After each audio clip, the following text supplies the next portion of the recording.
#ask Dr. John Watson type చేసి మీ questions అడగండి, తప్పకుండా రిప్లై చేస్తాను. మాషా 1875. సార్, నేను పెయింటర్ని. హెయిర్ ట్రాన్స్ప్లాంటేషన్ అయిన ఎన్ని రోజుల తర్వాత నేను నా వర్క్కి వెళ్ళాలి? చాలా మందికి ఈ డౌట్ ఉంటుంది. హెయిర్ ట్రాన్స్ప్లాంటేషన్ జరిగిన తర్వాత ఎన్ని రోజులకి మళ్ళీ మన రెగ్యులర్ వర్క్ని రెజ్యూమ్ చేసుకోవచ్చు? ఒక్కొక్కరి వర్క్ని బట్టి ఈ టైం కొంచెం ముందు వెనక మారుతుంది. అంటే దీన్ని మనం సింపుల్గా డివైడ్ చేద్దాం. ఇండోర్లో చేసే వర్క్, అవుట్డోర్లో చేసే వర్క్ అని చెప్పి.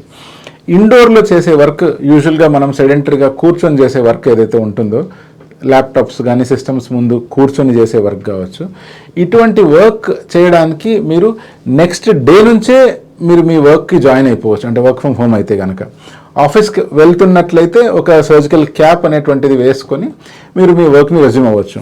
ప్రత్యేకించి మీ ల్యాప్టాప్ కానీ మీ సిస్టమ్ని కానీ దాని స్క్రీన్ అనేటువంటిది మీ ఐ లెవెల్లో ఉండేలా చూసుకోవాలి. అంటే మరి మీరు ఇట్లా కిందికి చూడడం కాకుండా కొంచెం ఐ లెవెల్లో ఉన్నట్లయితే మీ తల వంచకుండా ఉన్నప్పుడు ఈ ఏరియా స్వెల్లింగ్ అనేటువంటిది కిందికి రాకుండా ఉంటుంది. ఇటువంటి జాగ్రత్తలు ఒక 3 to 4 days వరకు పాటిస్తే సరిపోతుంది. అదే ఎవరైతే వర్క్ అవుట్డోర్ చేస్తూ ఉంటారు, అంటే మీరు చెప్పినట్లు పెయింటర్ కావచ్చు, లేకపోతే బయట వర్క్స్ కావచ్చు, లేకపోతే పొలం పనులు కావచ్చు, లేదా ఇంకేదైనా సివిల్ వర్క్స్ కావచ్చు, ఏ వర్క్స్ అయినా కూడా డస్ట్ ఇన్వాల్వ్ అవుతుంది, సన్లైట్ ఇన్వాల్వ్ అవుతుంది, కొంచెం పొల్యూషన్ ఇన్వాల్వ్ అవుతుంది, అటు ఇటు తిరగడం ఎక్కువ ఇన్వాల్వ్ అవుతుంది. అంటే అట్లీస్ట్ ఒక వారం నుంచి 10 రోజుల వరకు వర్క్ రెజ్యూమ్ చేసుకోకపోవడం మంచిది. ఈ వారం 10 రోజుల తర్వాత ఎప్పుడైతే మళ్ళీ మీరు మీ పని మొదలు పెడతారో అటువంటప్పుడు కూడా మీ స్కాల్ప్కి, అంటే మీ సర్జరీ జరిగిన ఏరియాలో ప్రొటెక్టివ్గా ఒక క్యాప్ కానీ లేకపోతే ఇంజనీర్స్ హెల్మెట్ కానీ ధరించడం చాలా అవసరం. మీరు క్లాత్ క్యాప్స్ కనుక వాడుతున్నట్లయితే ప్రతిరోజు